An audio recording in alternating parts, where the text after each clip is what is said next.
Hello. Yeah.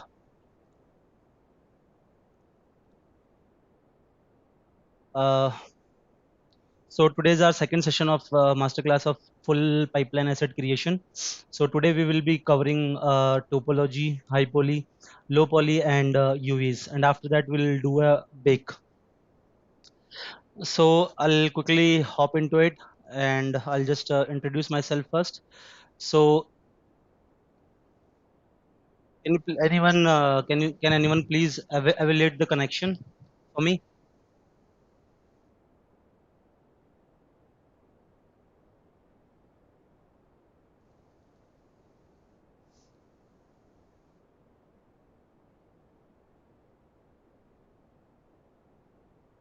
Yeah. Okay. I'll move next. So who am I?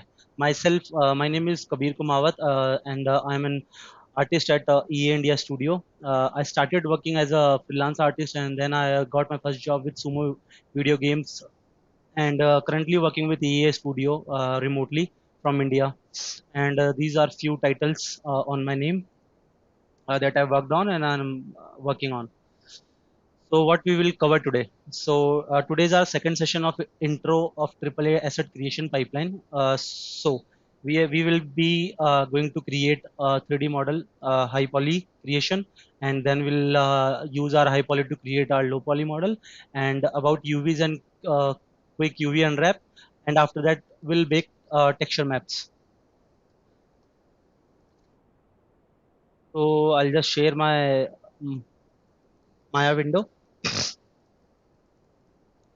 So what I did in last session, we did the blockout for these meshes, and I'm just going to, because uh, covering all the three elements of this asset will take longer time. So that's why I'm just taking this one to get you to understand the process of creating a asset. So we'll start with the high poly. Okay, so high poly.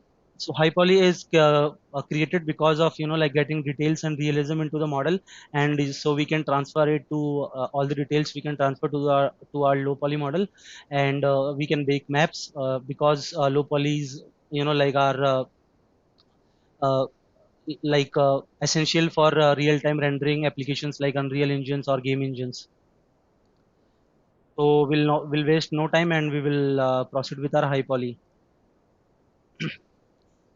So at, at first I'll start working on layout, give it will give it more shape and all. We can check our layout by pressing 7. I'll just turn off the. Okay, and I'll add more details into it, like the this back section.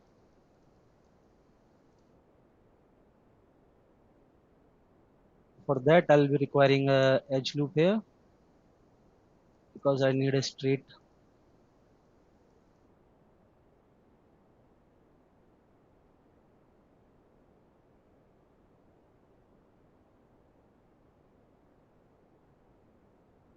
Just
I don't require these spaces.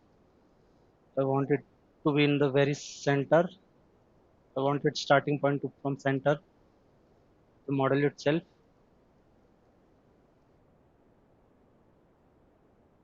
I think it's merged. Yeah, by pressing 3, you can check the smoothing state of our model. So just simple, just press 3. So we can look out for the any artifacts that may have created by our topology. So what is topology? So topology is actually refers to the arrangement and structure of polygons that make up a 3D model.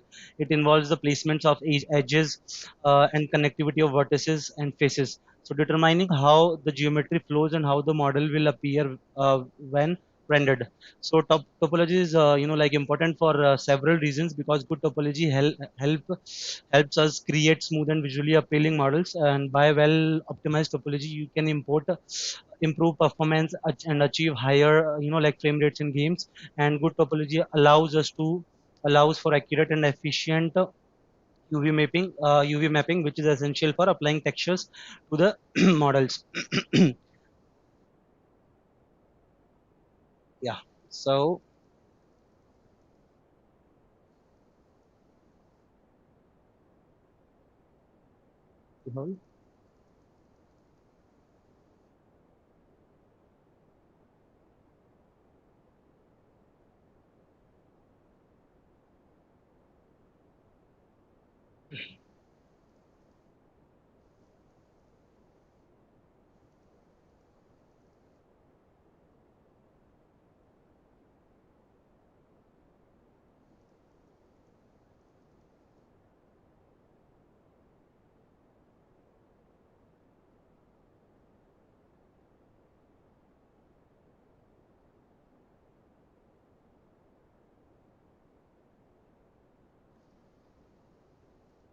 I'll use our cartridge blockout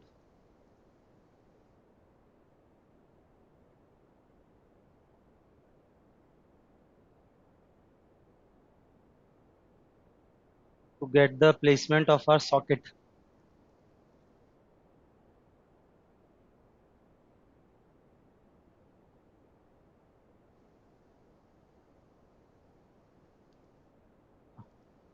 So, uh, I'll introduce you with the booleans. Before that, I'll add some supporting edges to our mesh, because if we don't, add supporting edges to our mesh, what will it do? Like it will stretch out our smoothing when we, creating subdivided high poly.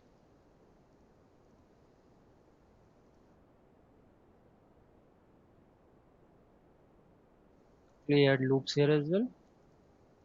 Yeah.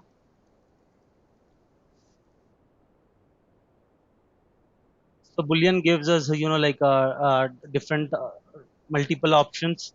By we can just unite the two meshes, separate meshes, or we can find differentiate a mesh, or we can just slice it, hole a punch, or cut out, or we can find a intersection. Okay.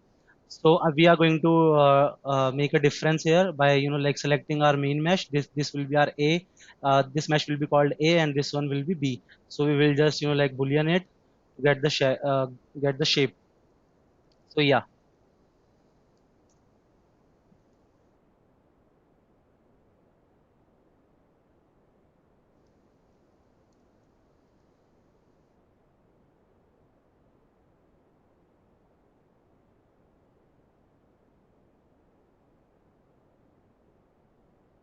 yeah.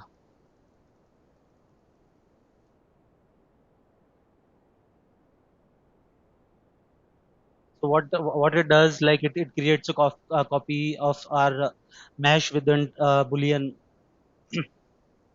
I'll just look into the proportions of it.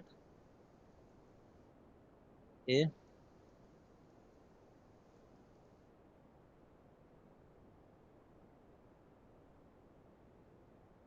I think I required this big only. So I'll just quickly give it a shape. We connect this vertices.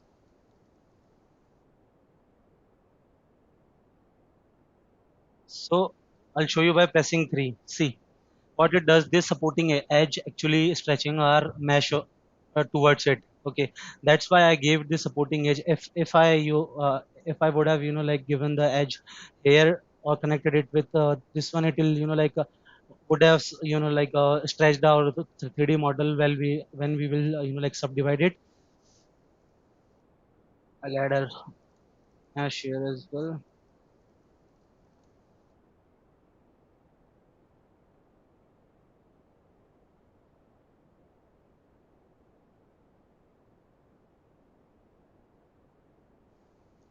We go to top view to make sure.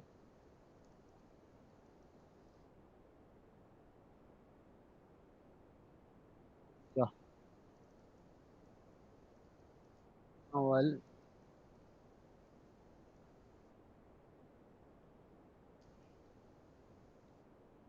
yeah, that's the shape I wanted. See, I can end my loops here. So this is an example of the like nice topology.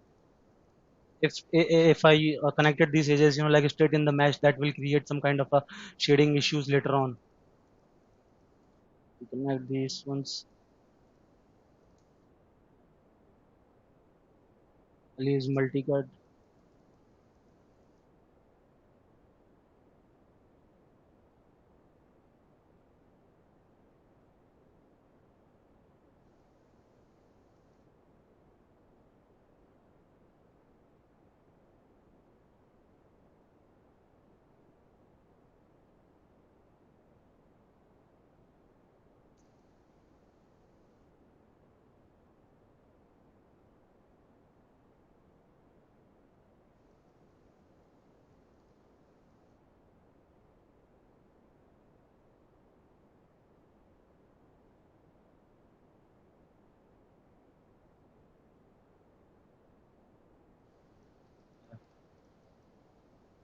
See, what I did by using bevel, I added supporting edges so it won't like uh, you know uh, like smoothen our mesh. We require like proper edges, smooth edges according to our model, references, and realistic world. So I'll do that as one here as well. So it has a nice beveled shape, the top. So I'll use those these both edges. See,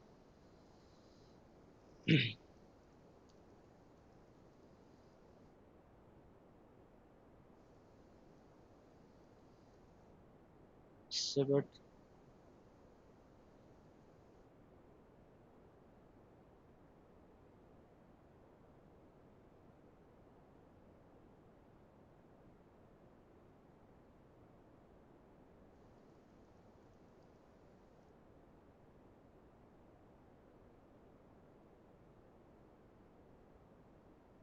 I might have made it a bit smaller.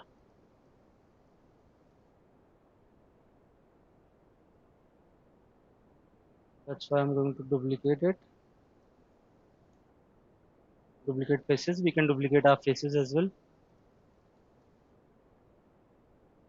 Align our pivot into the center of the mesh. We will move it to the other direction.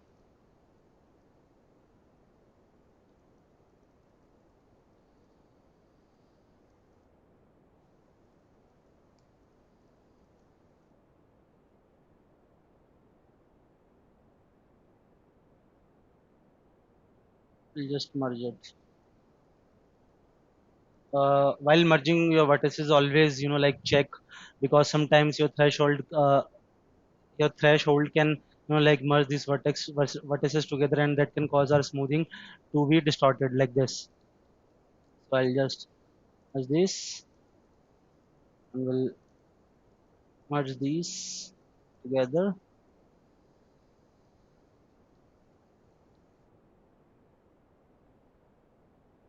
Okay.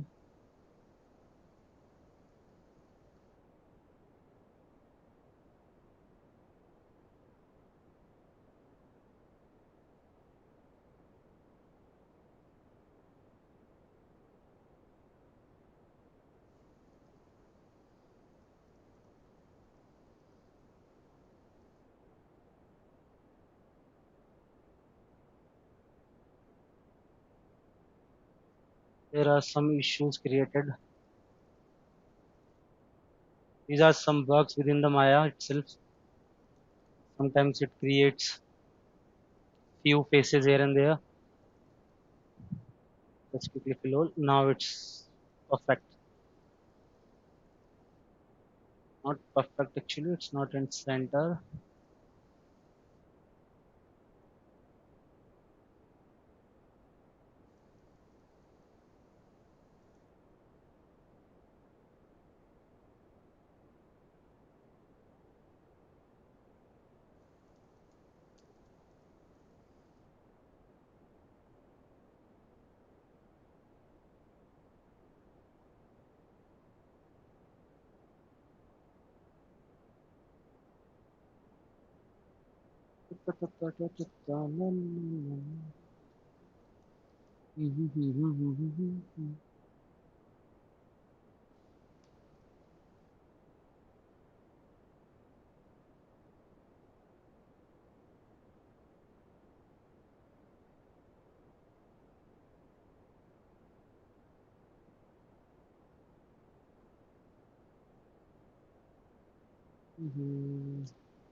Slide edge tool. It We can easily slide our edges, onto the existing mesh here.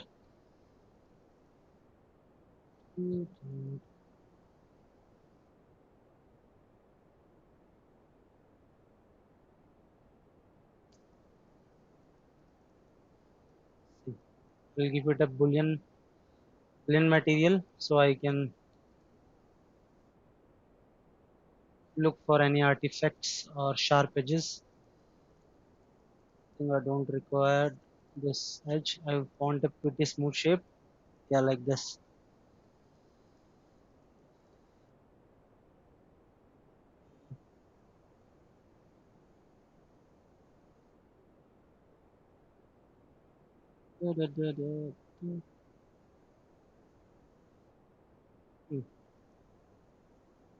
So our reject button has a linear shape, something like this.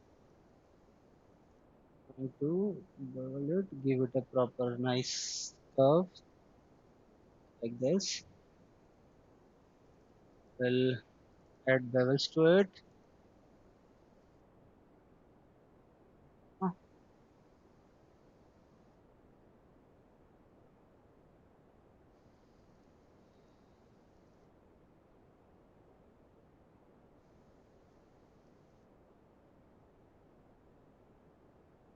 check by pressing 3. Line. Yeah, nice.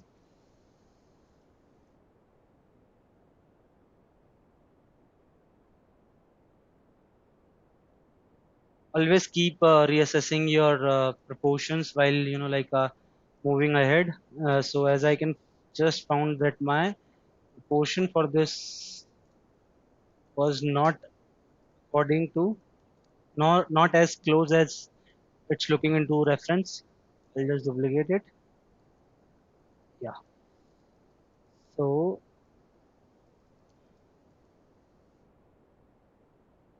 front,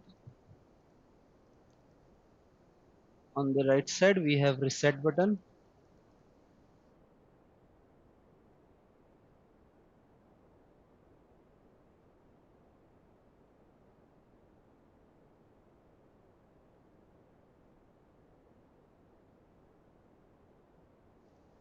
I think I've distorted my front view. Yeah. So I'll just group it and rotate it 90 degree. Keep it in the right face.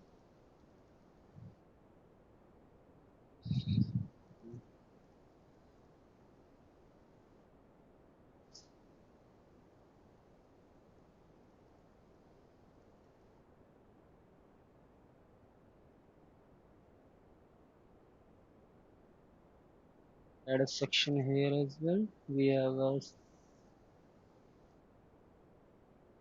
use 20. I'll use 60.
I think our edges are a bit distressed.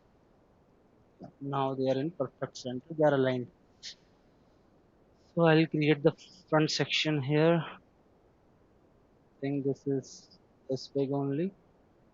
Yeah, from this point. And I think I need to scale these up a bit.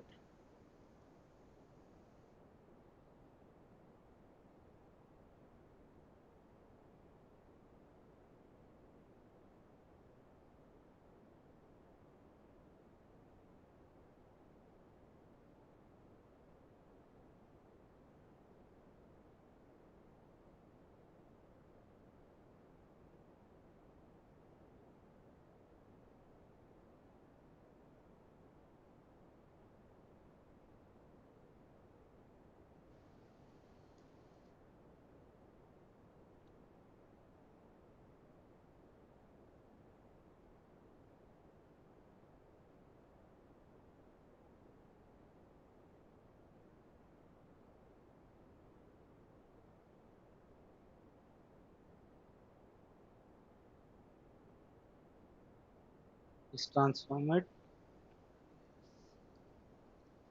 Hmm.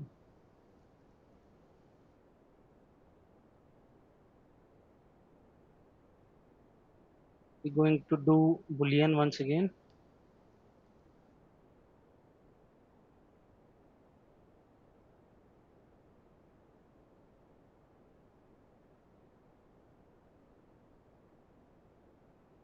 Checking the center of it.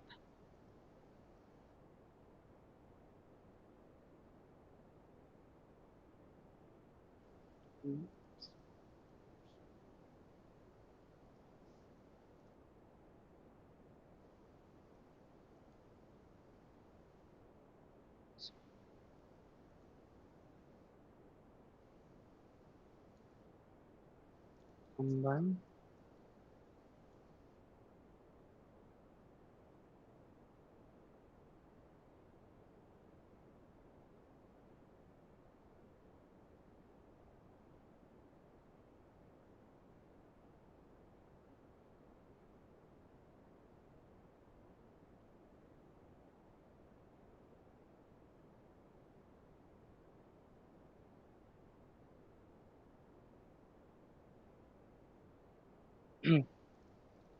For doing boolean, I'll again do the same thing I did earlier to give it some supporting loop so it won't, like stretch our main body.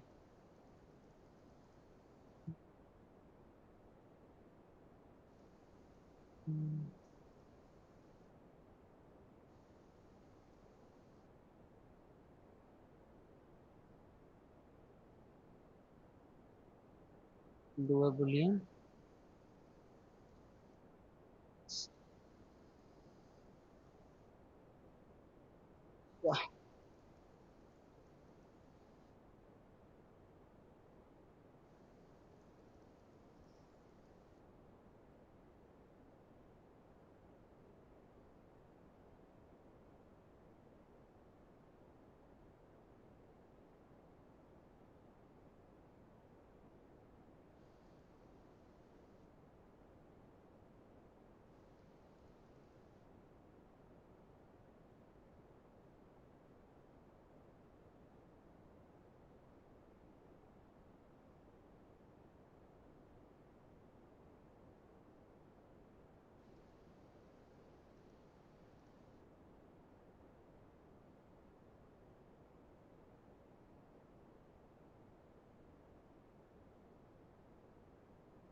Mhm.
Mhm.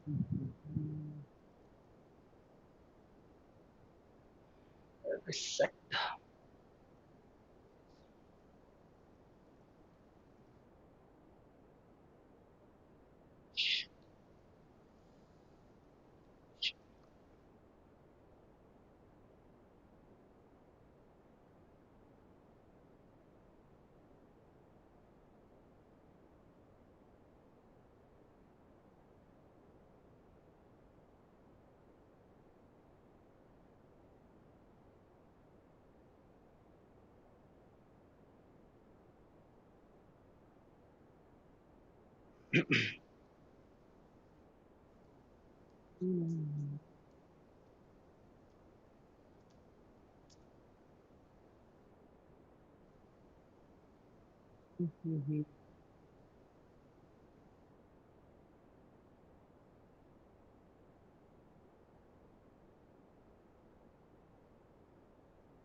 I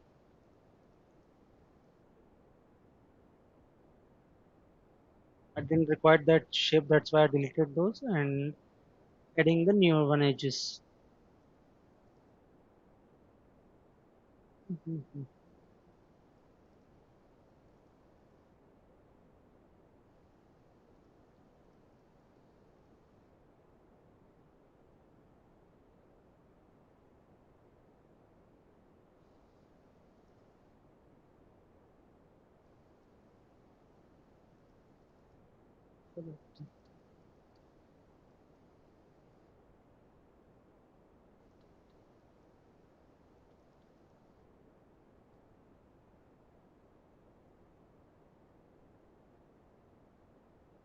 Keeping a neat topology here.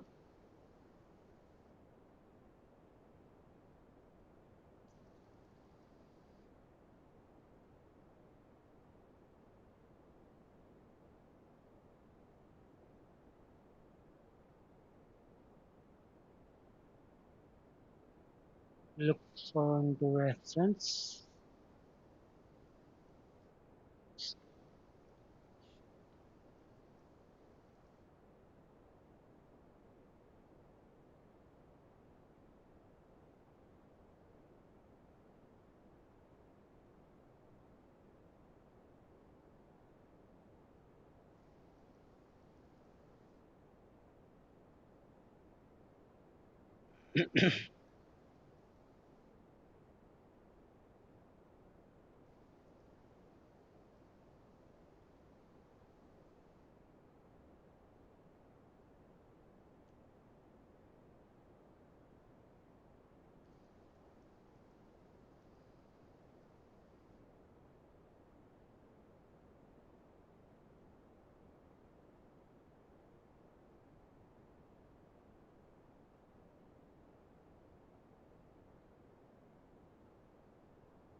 Mhm.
Mhm, mhm.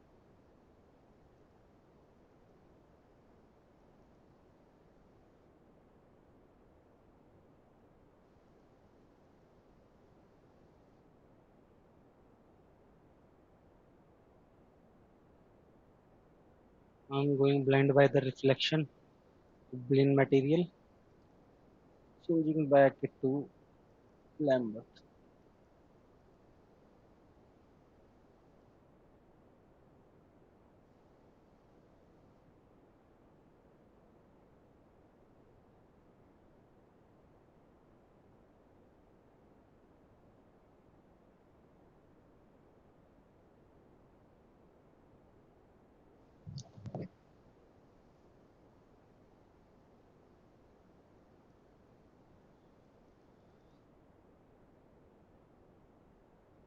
Neat.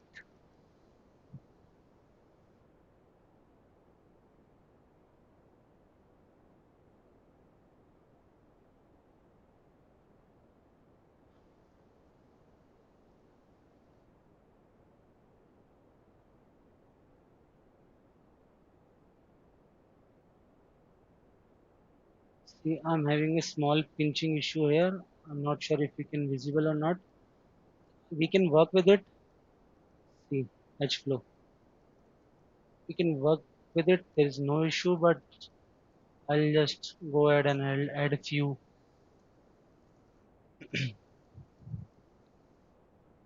edges here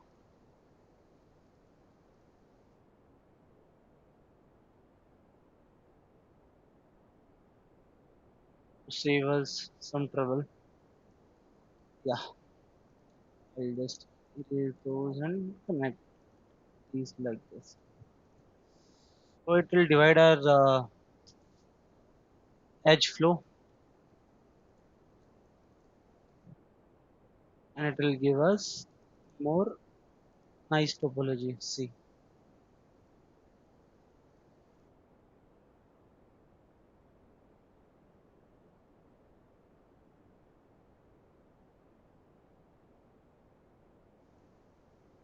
you can check the difference at this here and here.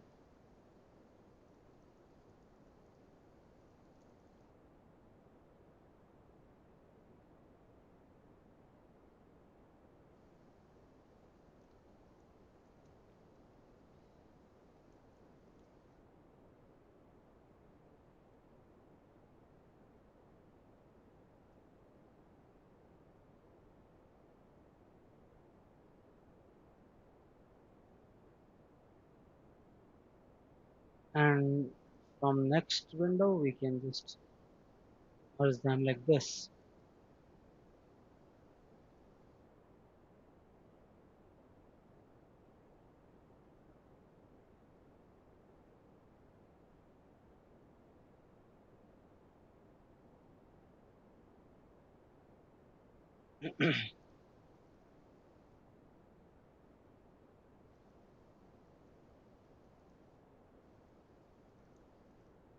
And get rid of these extra edges here.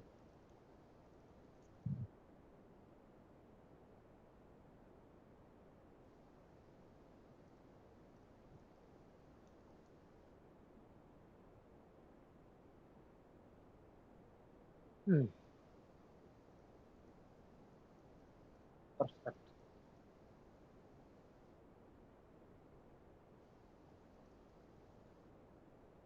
Require a cap. Duplicate this mesh. The whole. That's it. It.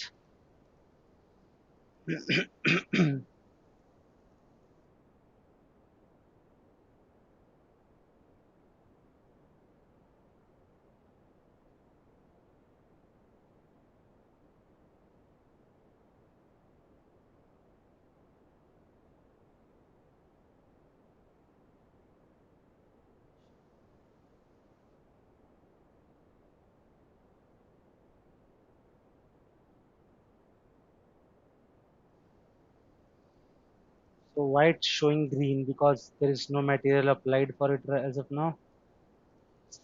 Here, the problem is solved.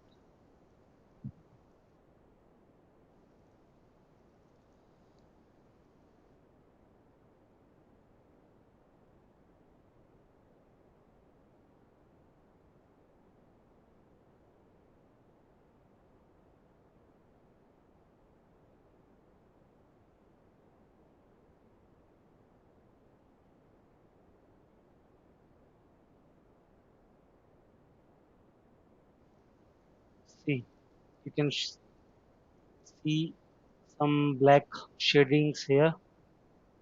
I'll just give it a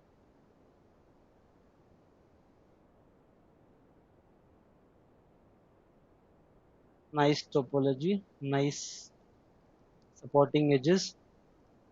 So that will stop the shading. We will get our nice high poly. Yeah, that's good.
That's what I thought.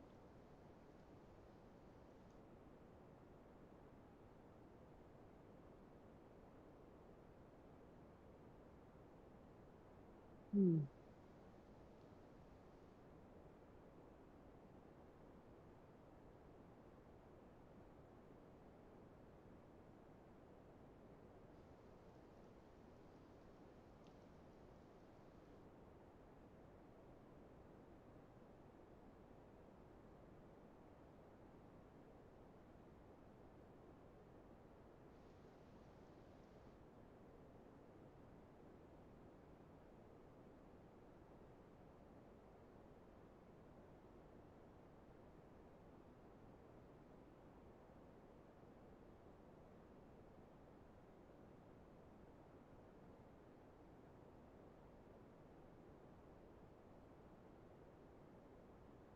We can directly bevel the faces as well, but I require a bit bigger.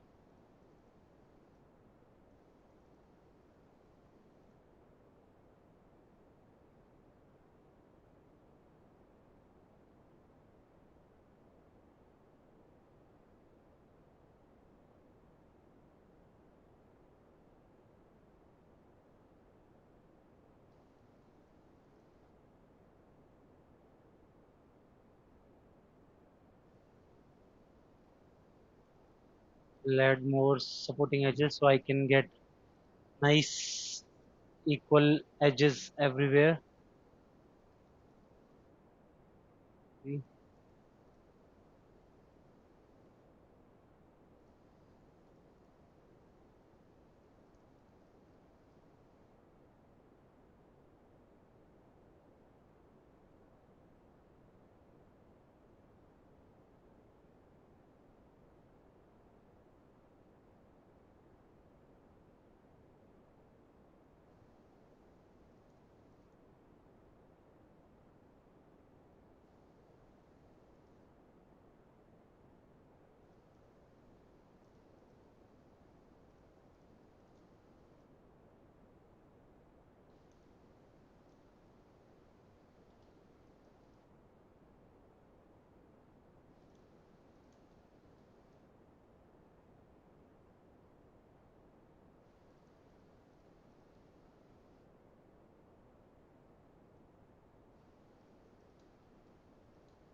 Mhm.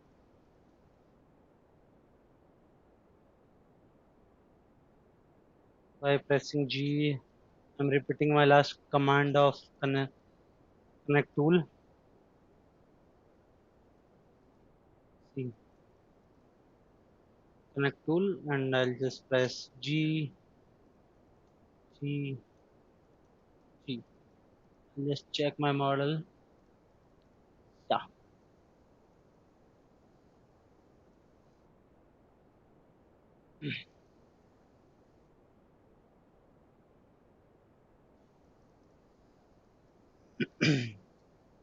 I should have added these details later on. So, one thing I want to tell here is this: like usually for AAA assets in like real time gaming, when we create locally, we don't usually keep a like face that is uh, on bottom side, but it depends on you actually how you're going to use a prop or something like that. But like in in this case, like I want to use this asset like as in a placeholder, or maybe like I can put it onto the TV surface on the top, so as, as a perspective from a player, it can be visible or it can't be. Okay, it depends on its placement. I'll just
Sometimes Bevel can do this, can add some extra faces here and there.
Transform constraint, it helps us to move our components vertices edges or faces onto like edge like on edges or on surface. I'll just use surface slide and I'll move it a bit.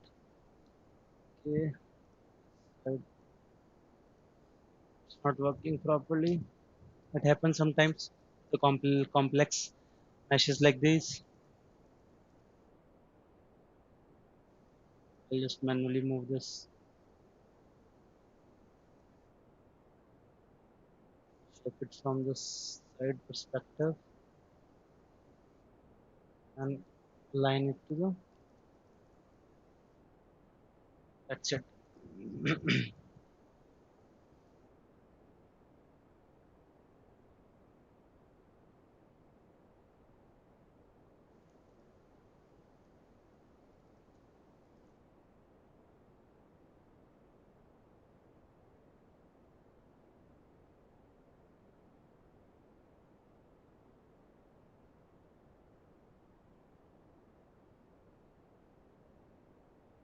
Now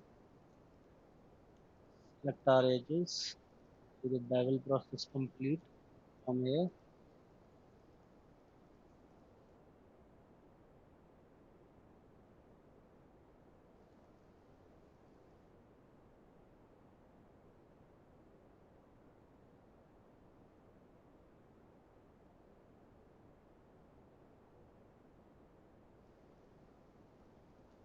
Hmm, just checking. Just talking.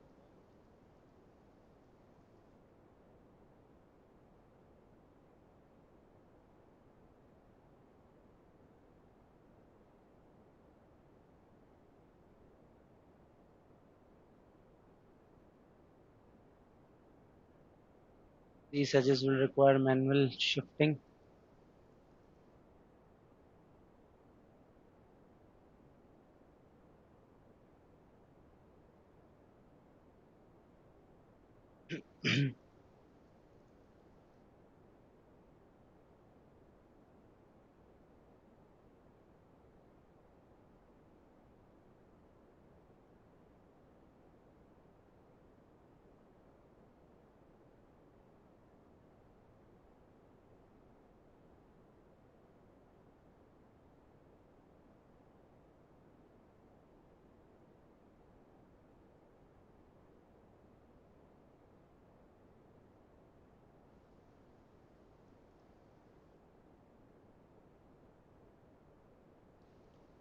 These softwares provide us a lot of options, but they sometimes they come up with a, you know, like few issues. That's why having a knowledge of, like topology is good. We can always, like look around on the internet or read forums about what are the best practices for, like following a good topology.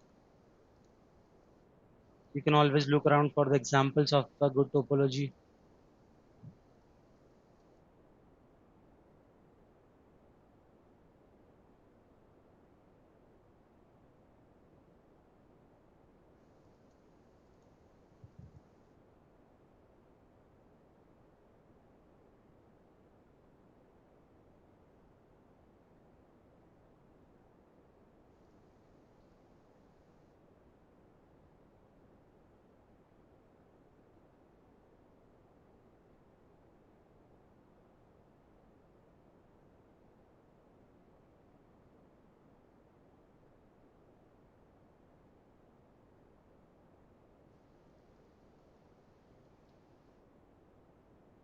Add a supporting edge.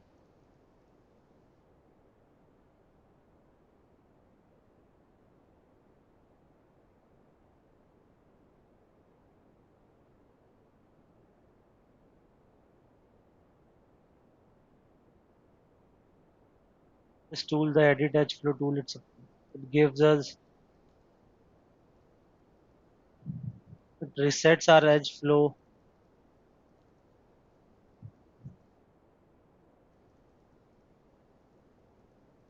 to get the best.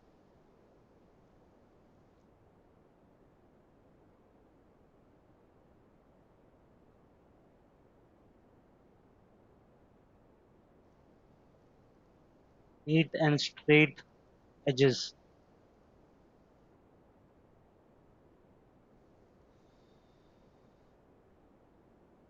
We need to delete those.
Do not keep open faces like these because it will reflect into your game engine and it will show your mesh as transparent.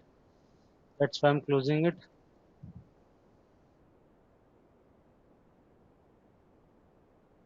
Okay.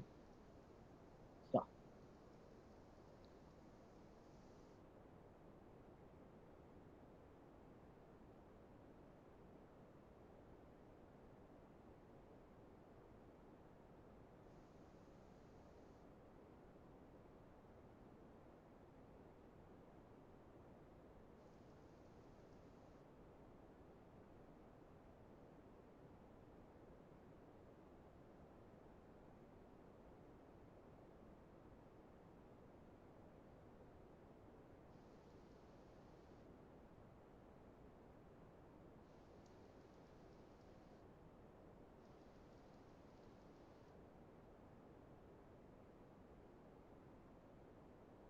Oh,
we have too much edges to connect.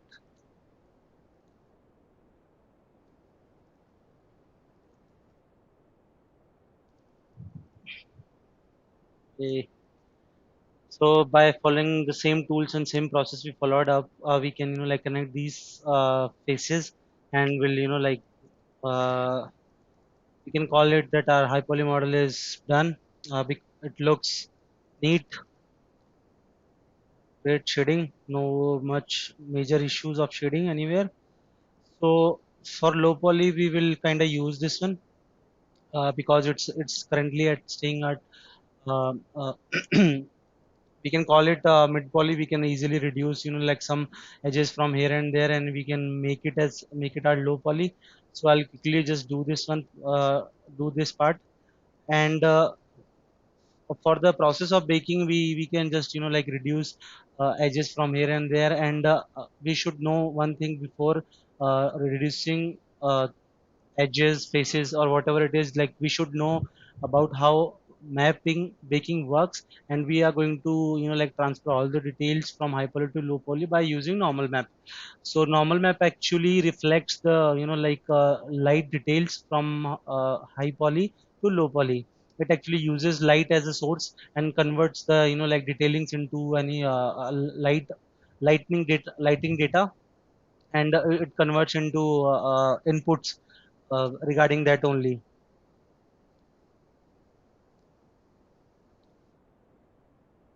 So for that, I will going to delete all my details that are not, that can be baked easily.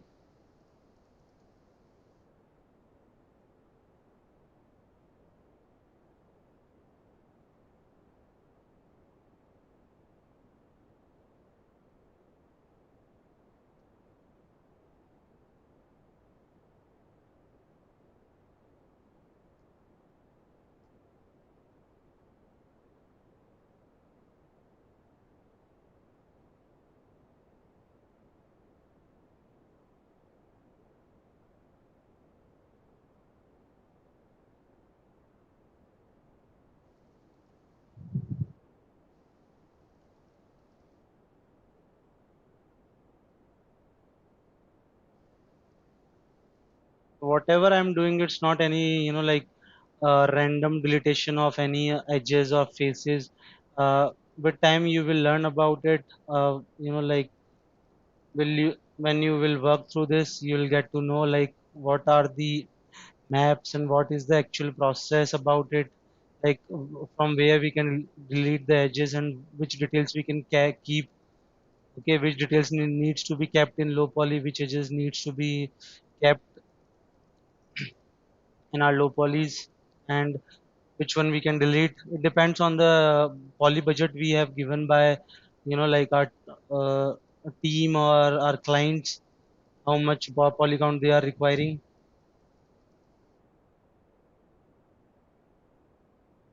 Wait a second, I didn't duplicated it. I'll go back.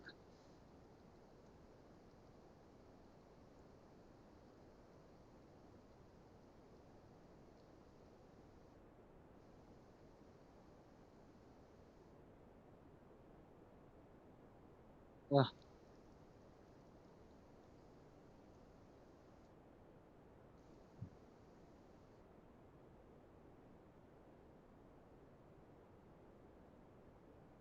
yeah. I'll just save my file by pressing Control Shift S, or I can just save from here. Please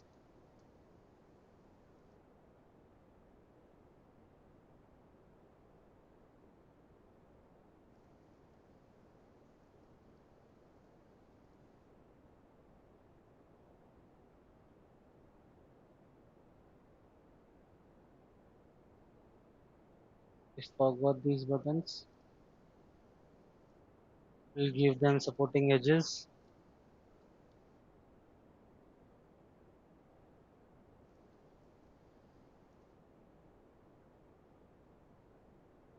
Okay.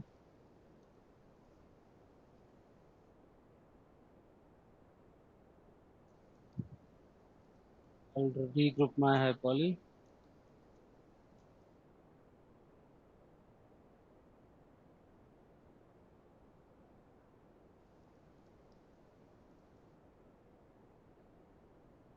I'll name this group as my high poly, high, and I'll read and low.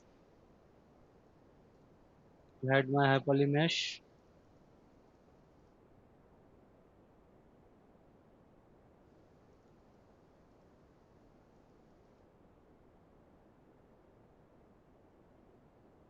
Now I'll start reducing my unwanted edges.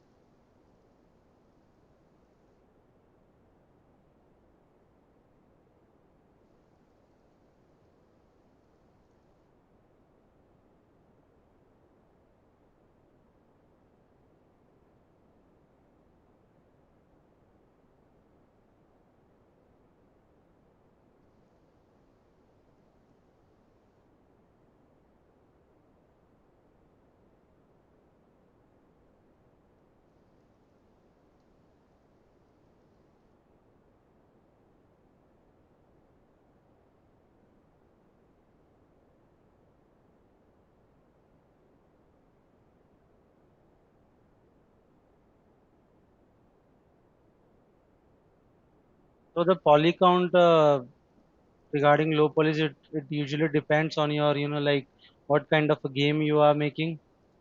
We are we're going to try and keep it as optimized as possible for a AAA asset.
I'm not just blindly deleting anything. I'm just keeping.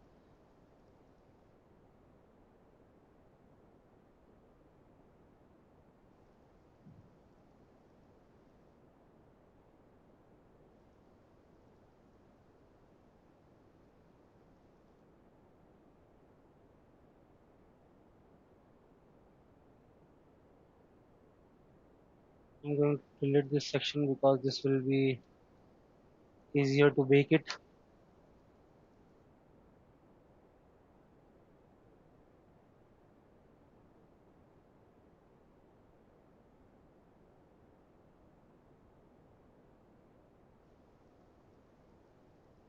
We don't need this either.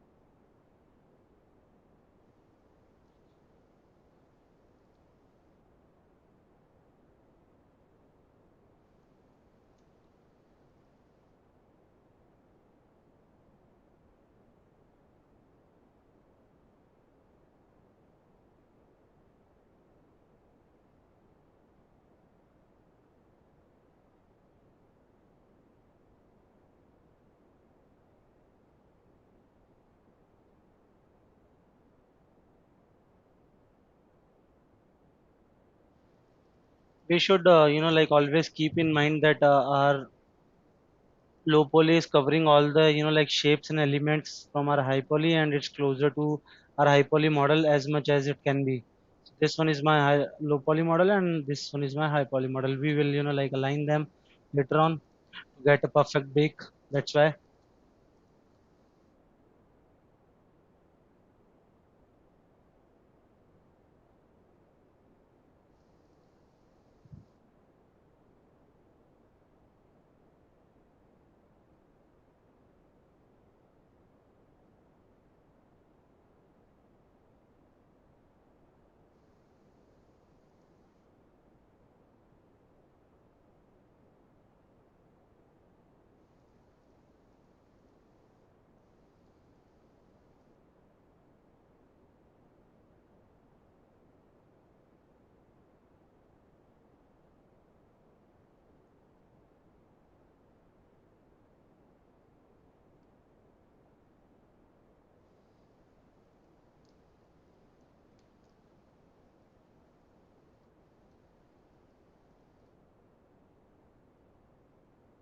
Yeah,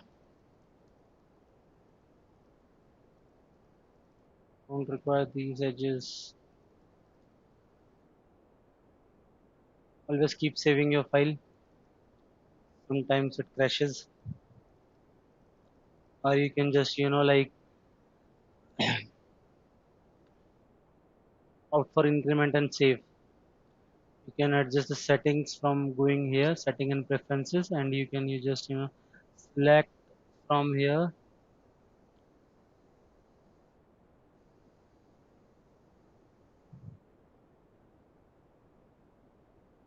auto save enable and interval minute. Like it means like if you want to save your Maya a copy of your file in each 10 minutes, you can just click here and save. It will automatically in each and every 10 minutes it will automatically create a new copy of your Maya file. Save it.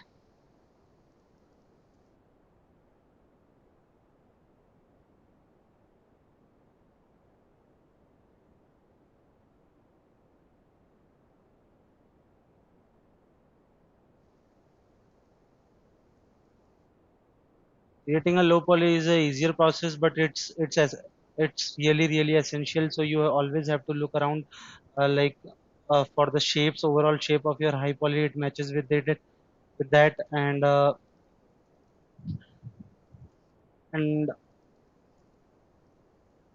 keep and try not to do much mistakes. You can find a lot of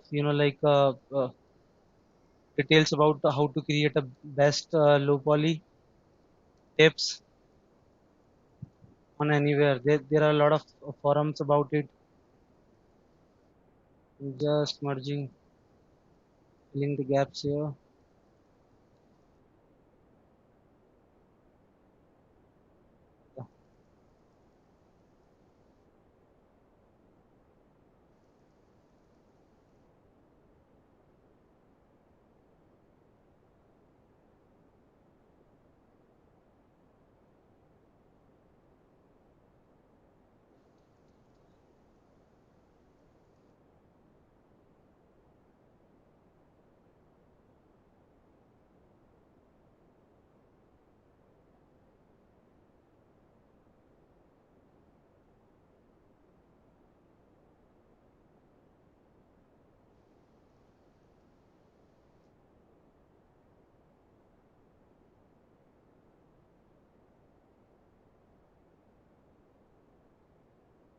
There are few tricks that can save your poly count. If you go to display and show, you can find like right now how much polys I have used, faces, how much faces and edges this mesh have. So I have 394 faces and 786 triangles. So there are few tips like this. If I erase this edge and merge it here, saves me some polys.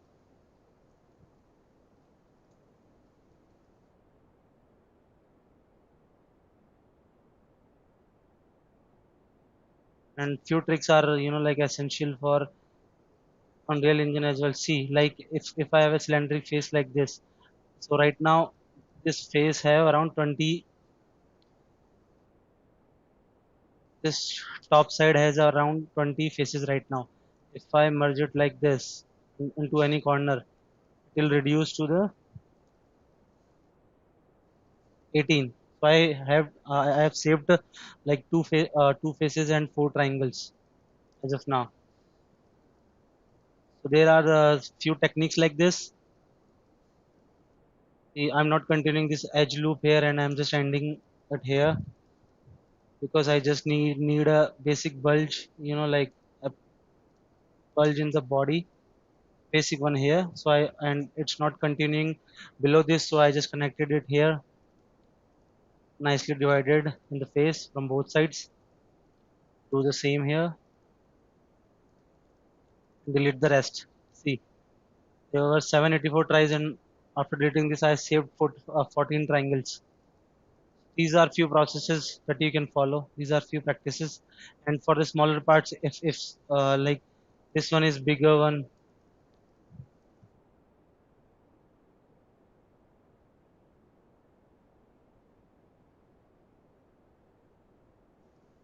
so our low poly is created. We are short of time, so I'll just quickly tell you about the UVs. You can find your UV editor. So each and every respective 3D tool and softwares like Maya, Blender, and Max, they provide us a UV editor and UV toolkit. So we can like find them in the menu UI here, UVs. So this is our UV editor. I'll introduce with it. So what is UVs actually?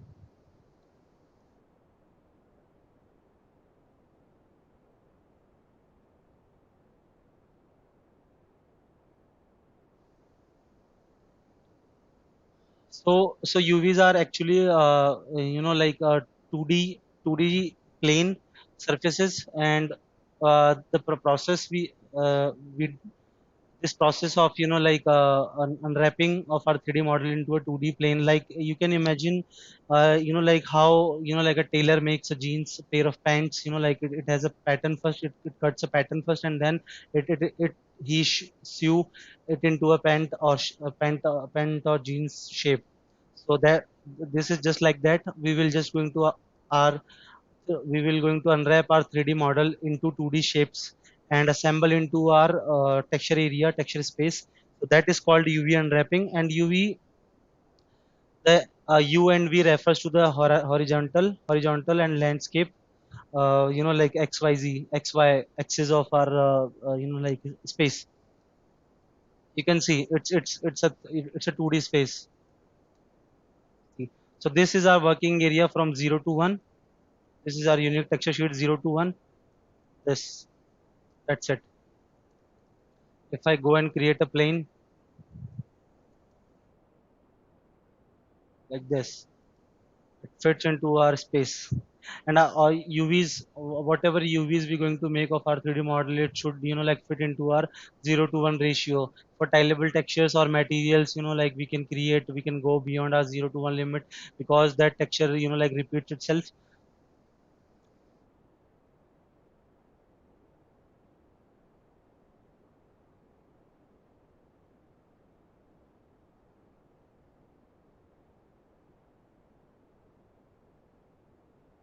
So what we're going to do, like we're going to place seams for our 3D model, and a seam is a part of the mesh that had to be split to able to convert our 3D model into a 2D plane texture sheet.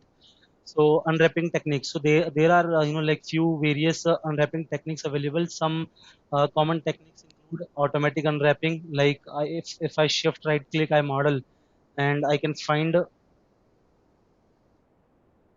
I need to select the faces, and if then after that if I shift right click it, I'll find a mapping menu here. It gives me a automatic map. If I do it, it will according to the 90-degree angle. It reads the 90-degree angle and it will cut my UVs from that only, and I'll get a nice. Not nice. We have to tweak it because if you can see it is not consistent throughout the model. It I will highlight the texture borders first. Yeah, see these are my these highlighted edges are my like UV seams. So as you can see, it cuts half of the mesh from here and it cut half of the mesh from here. So as you can see, automatic UV mapping always does not help you. That's why we're going to like we use manual unwrapping, and after that it gives us like projection unwrapping. From each axis we can like project our unwrapping. See, if I go there and I find planar map X, so it will like project our 3D mesh into a 2D plane from X axis, and if I like project it from Y axis, it will project our model into like a 2D plane from Y axis, and same for the uh, Z axis. And there are few more techniques to like unwrap, like cylindric or spherical map and automatic map, cylindric and spherical map for each shapes. If we have any cylindric or spherical shape, we can use them. So UV optimization, after UV unwrapping you can optimize the UV to improve efficiency or minimize texture distortion. So how can we check the texture distortion While doing this, we can just turn on our UV texture default provided in Maya. Okay, so I'll quickly do show you the UV toolkit.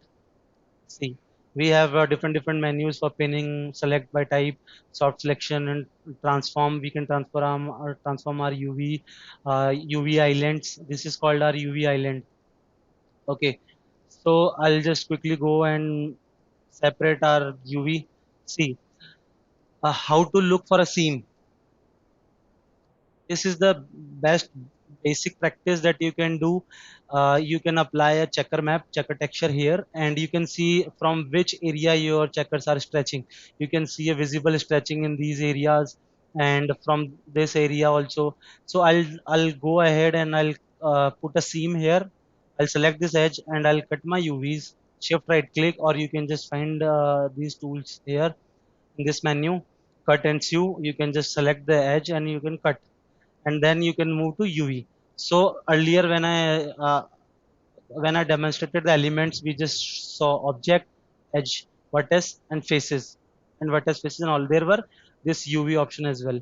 So we can like select UV or UV shells both, and we have this process here. We'll just go move to UV selection and we'll double click it. We'll select our layout. So I add a like cut here. So now I can. So now I've created the a separate island for this one. See, and for like to minimize stretching, we have to unfold our UVs. Unfold our UVs is like like relaxing a mesh, relaxing our image plane. So we can optimize it and we can create best possible way. Okay, best possible space to texture it later. I'll give a one cut here as well.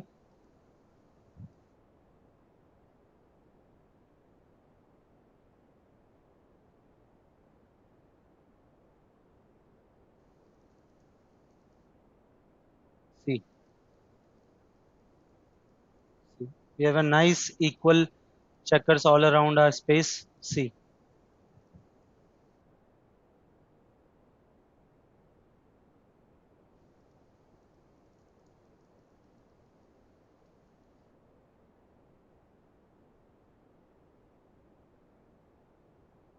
I'll look for UV stretching in each space and we'll just open it.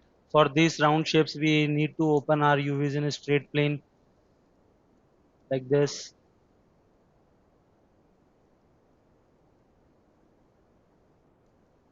And we can, like straighten our UV islands.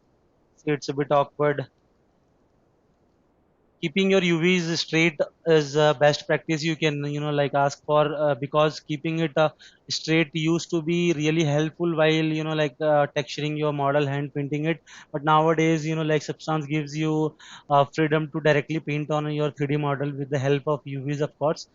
So it's not that necessary, but always like I prefer always keep my UV layout neat and clean. That's why I always, like follow these practices to keep my UVs straighten. You can find respective options in shift right click menu or your toolkit here. In your toolkit here, it, a little bit of like stretching can be like workable with your model, because like it is giving you like a straight UV. You are keeping a straight UV, so it will save you space. If I have kept it like this, okay, so it would have been like harder for me to adjust other meshes here. That's why I kept it straight. So it will give me it will take less space in the UV layout. Okay, and now I'll move further and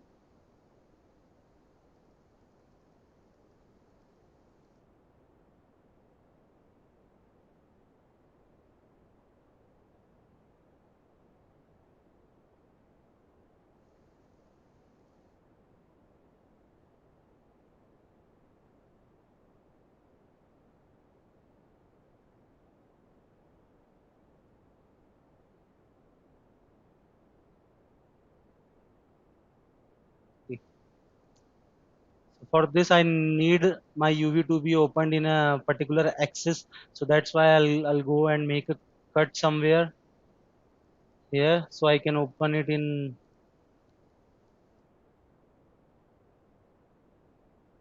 a nice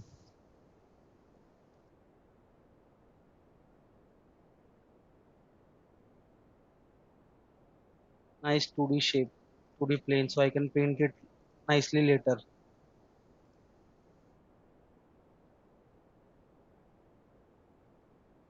I quickly place my UVs here.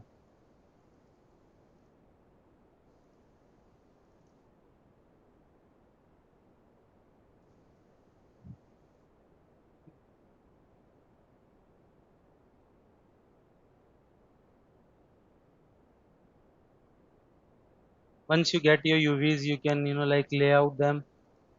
There are few options of layout as well. Always look for 90-degree angles from each axis and cut as much as 90 degrees possible.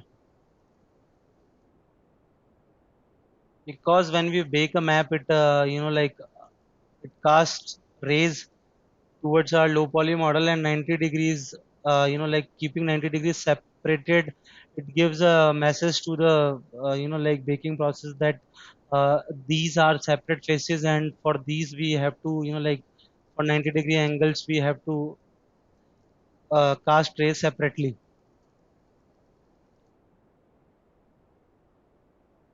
So this one is can be like we need to open it as well. I'll just cut my UVs.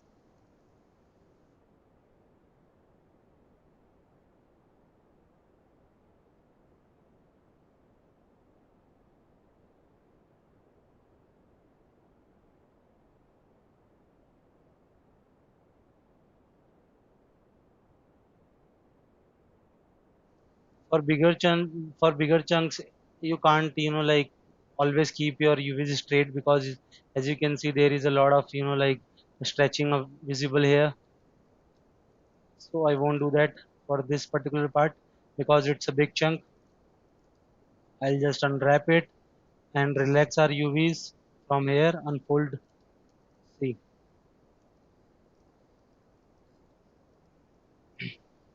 I can just select all the UVs and do a quick layout. You have to play around with the settings. If imagine I'm keeping a 4K texture map, I'll be texturing in 4K. Then I'll be keeping a shell padding of 32, and tile padding will be 16. So what is shell padding? So this is called a single UV shell or UV island. Okay.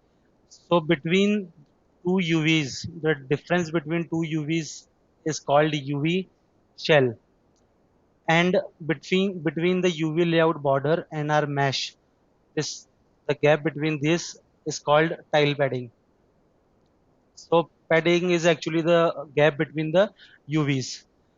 And after doing the quick layout, we can just like just scale it down or up, so we can fit it better. We can arrange our UVs, get the better resolution for textures.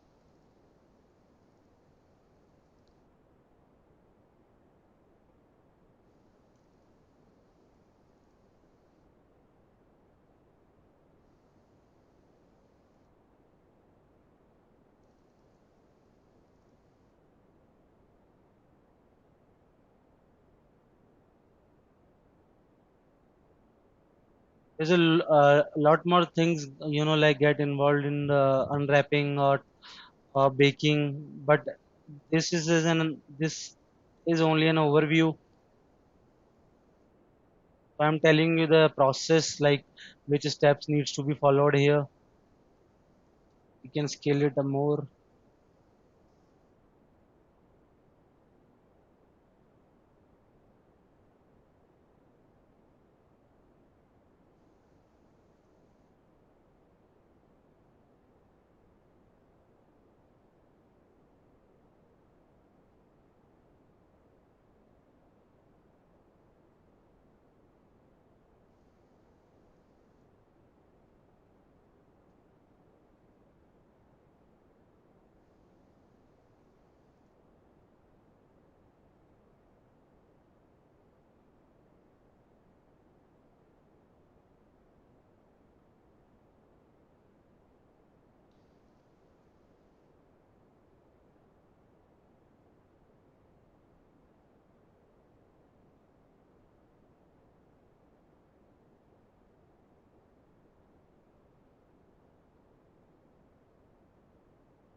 like this process we can like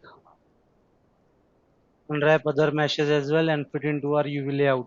So I'll share my final output of low poly and UVs and high poly as well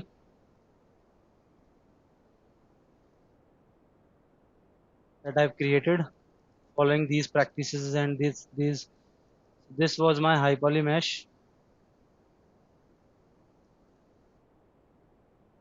As you can all notice, it has a nice clean, almost equally distributed polys in it. And see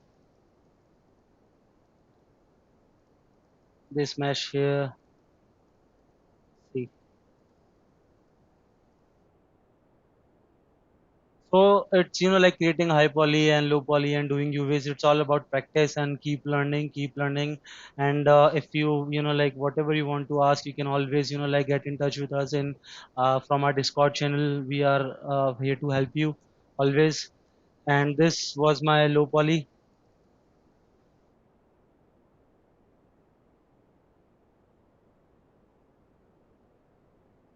So I kept two UV channels to get a proper, like great, good resolution for my UV maps, for my textures. So I kept my TV in a separate UV shell like this. I don't usually go with automatic UV layout, and I recommend you not to use automatic layouts in the beginning. Just like go ahead and do some like hard work, do some reading on on forums as well, and get to know like what causes what problems, and how to optimize your UVs, and always follow the best practices, and do your UVs manually in the beginning by like doing access projections or using your tools. Uh, and for the whole Nintendo unit, I kept a different UV layout.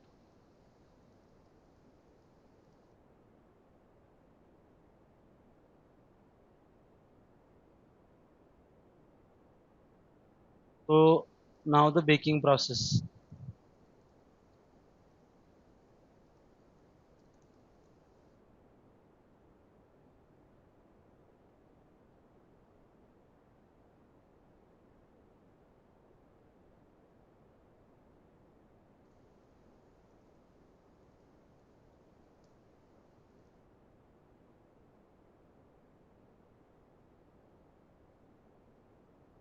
Sorry.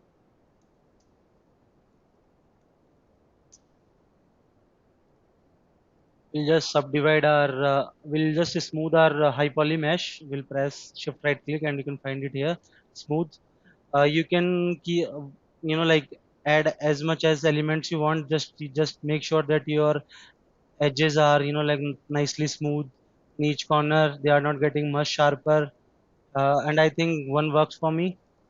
And after doing UVs, check for few things in your low poly. If you go to display polygons, check for vertex normals. They should be green. Vertex normals actually shows the direction of your face, and sorry, face normal shows your direction of your each faces, that like they are heading in which direction, or what. This should be green always. Sometimes your transformation gets locked, so they are not uh, they don't show as green, because why we always need to check for this one, because if your normals are locked, they can create some artifacts in game engines or something like that. Okay, so yeah, after doing your low poly like I did, I kept it in a different groups.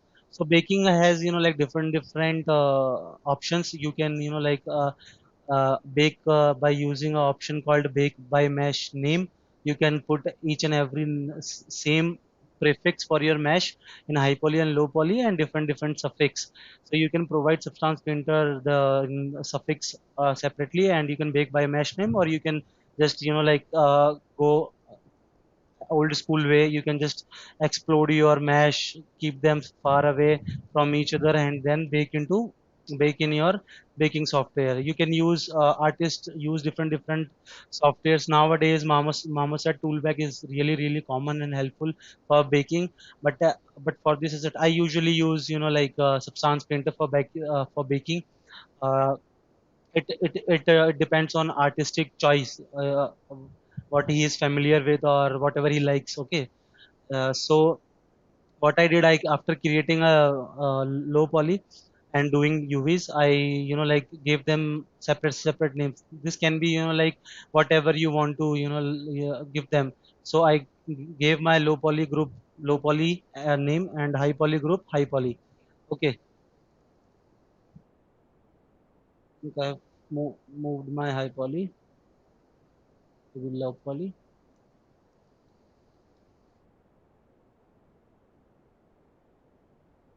Yeah, see. So I'll give example of this mesh TV. I gave it a TV underscore HP. HP is suffix. HP refers to the high poly. You can put whatever you want, but it needs to be same in your same high poly group. HP. As you can see, it's repeating itself. HP for each and every mesh. Okay, and for low poly, I kept it low poly, the suffix, and it is like similar. And in for each and every element and mesh, I gave high poly name and low poly name, and kept the first name similar. See, TVHP and TVLP. So suffix LP refers to low poly. Once I have done with this, I will just like go ahead and go to file and export my selection. So game supports FBX formats. You can either use like uh, uh, OBJ or something like that. But I recommend you to use FBX format.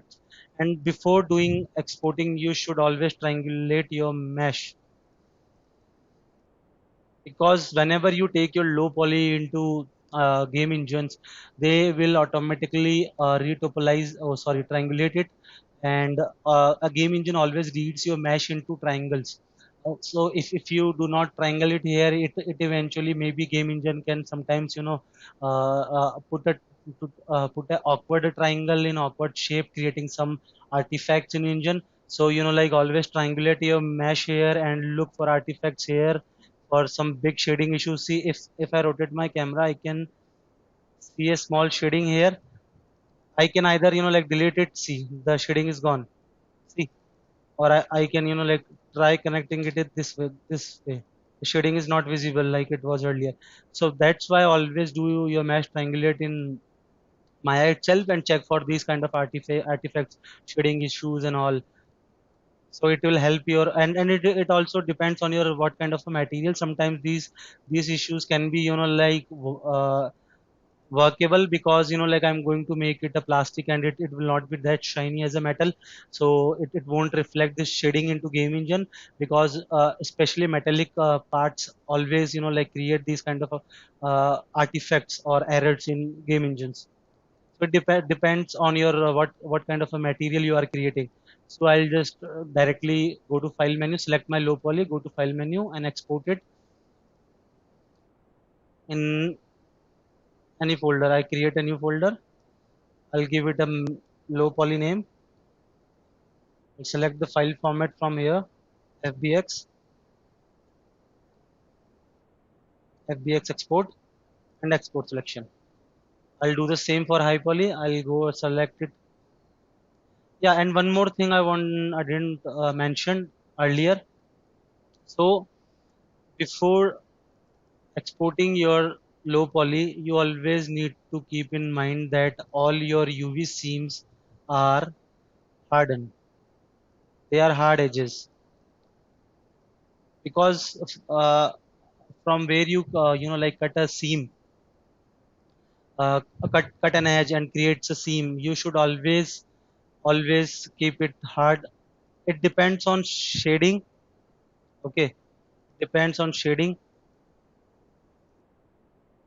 You can keep it as smooth as well, but it depends on the shading itself. See, if I just like go ahead and give it a it's called single smoothing group. Shift right click, soften edge. In gaming language,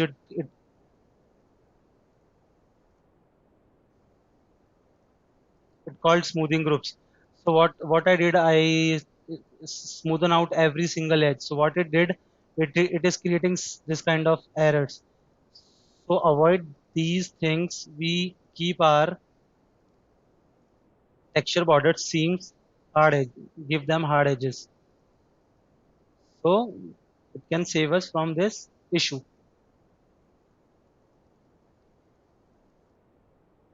Yeah, the same thing I did here. See. So as I told you earlier, few these kind of shading issues can be, like manageable or workable because it depends on what kind of a material. So I'm giving it a plastic feel, so it won't be that much reflective of as of a metal. So it won't like create so much artifacts in engine. Okay, so now we'll just proceed and export our low poly. Exported it, and we'll export our high poly. Select high poly. Export selection.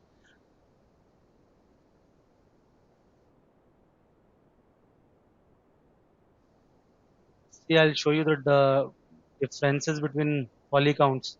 See, this is only using 4,286 triangles. And my high poly was using, like some millions of tries. That's why we require low polys. Exported it. I'll just open Substance Painter.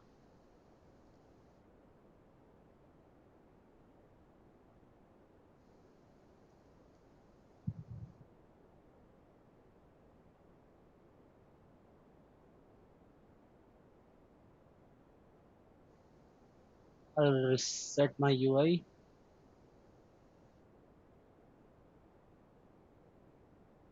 Yeah. So this is the UI of Substance Painter. So it gives us like few controls of layers here and there, texture set settings, and like file menus. We can always like go to file, open new one, and select a template. So there are few different templates. Like it depends on your game or project, like which you were like creating asset. It can be a PBR metallic rough, or it can be a PBR specular gloss. Like these are different maps and different like processor. They require different like templates for various kind of projects. So I'll just like I'll just go ahead and choose.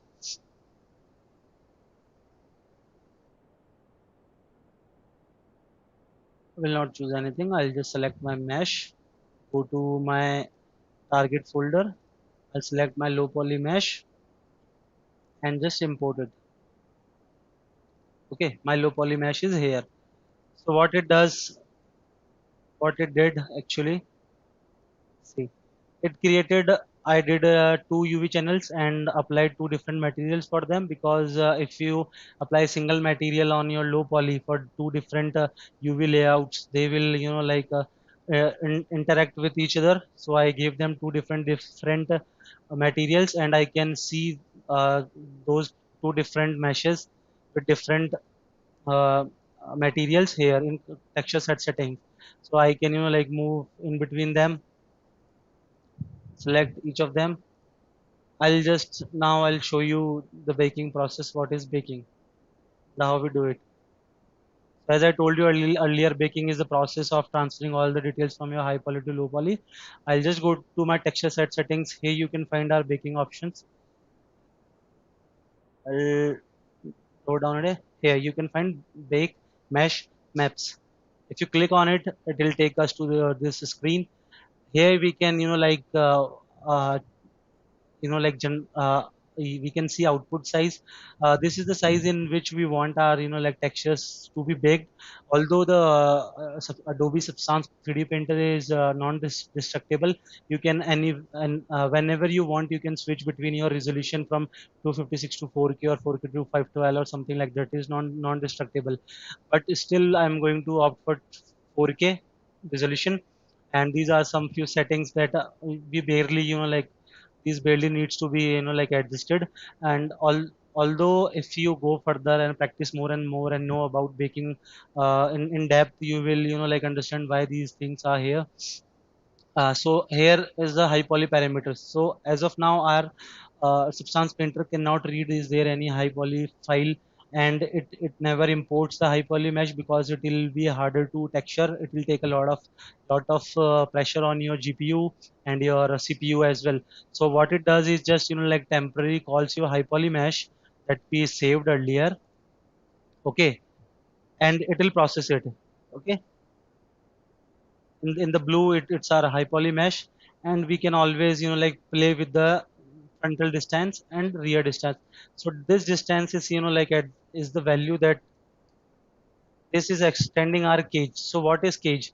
This is the area which it will take as a reference to like a bounding box, as a bounding box to like keep your low poly extended, so it can capture all the details from your high poly mesh, okay. So I'll keep it as 2.5. It varies on your model or mesh. Okay. And I'll be making normal map, world space normal map in common settings. You can see ID, ambient occlusion, curvature, position, and thickness. So normal map is like your lighting details, and world space normal is also for that. These maps actually helps us like to use smart masks that we have in Substance Painter, or like using generators, or alphas, and a lot more like tools in Substance Painter. That's why we create these bake these maps, and also they are necessary for like all the details to be transferred to low poly for that. And curvature is about all our edge details, and position is about our model position, as you can know about the thickness, and thickness is about our bevel details and thickness of our model of high poly, okay. We'll just go to common settings, and for each map you can, if you click on them, you can find their respective settings here. See. So I'll go to common settings. I'll keep my frontal distance as of 0.025, and anti-aliasing I always keep is around, it's actually sampling, and 16x and match. So as I told you earlier, I kept like mesh names in my Maya in outliner, and that's why I'm making here by mesh name. So here comes our low poly mesh suffix and high poly mesh suffix. So these suffix, what you kept in your mesh or Maya, I kept HP for high poly and LP for low poly. So I'll just come back to our painter. I'll just put the suffix that I kept there and HP, and I'll just click on bake selected textures. So what it'll do, it will automatically bake all the textures. That's it. Earlier in the days, like few years back when Substance was not a thing, we used to like bake our textures in X normals, and few times like, and before, like way back, people used to create normal maps in Maya. There were transfer maps option in Maya as well, and from that normal map we used to create like other different materials, different maps. Sorry, my bad.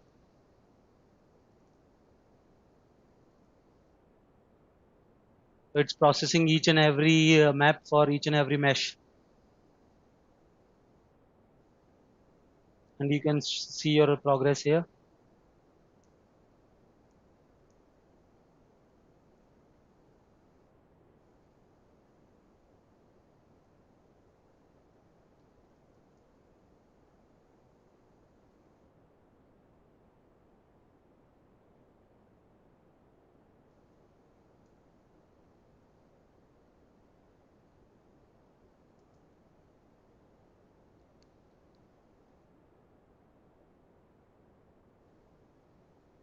You can check your progress here.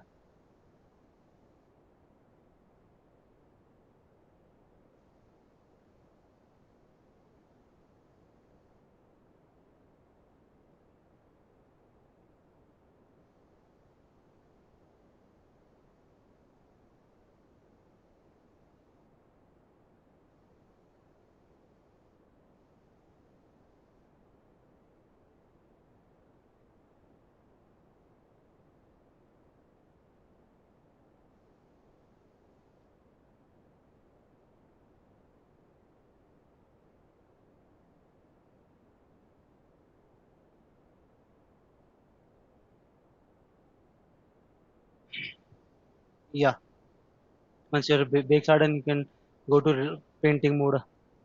And as you can see,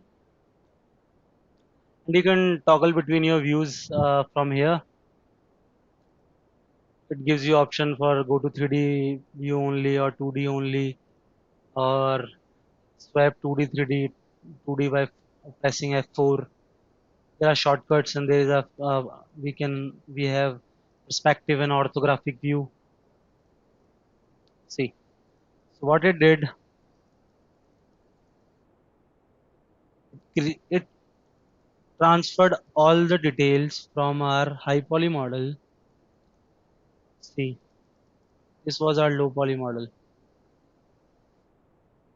and this is our high poly model. See, it transferred all the details. There's sections, this one here. See, to our 3D low poly model. Isn't it amazing? See,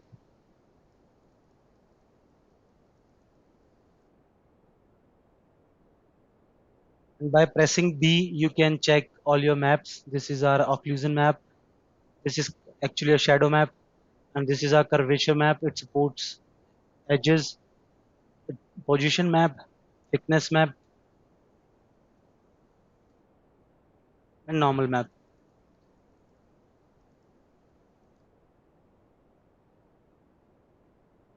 So this is it for today's session.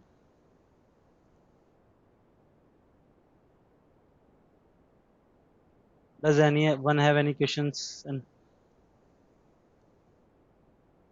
I would like to answer.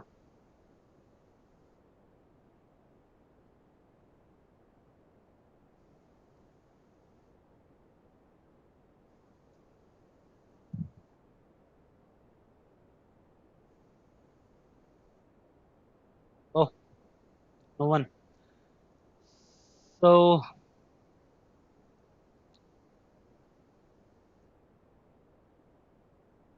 go and scan our QR code to join our Discord channel, Discord chat. You're always welcome. And that's it for today session. We will cover up texturing tomorrow.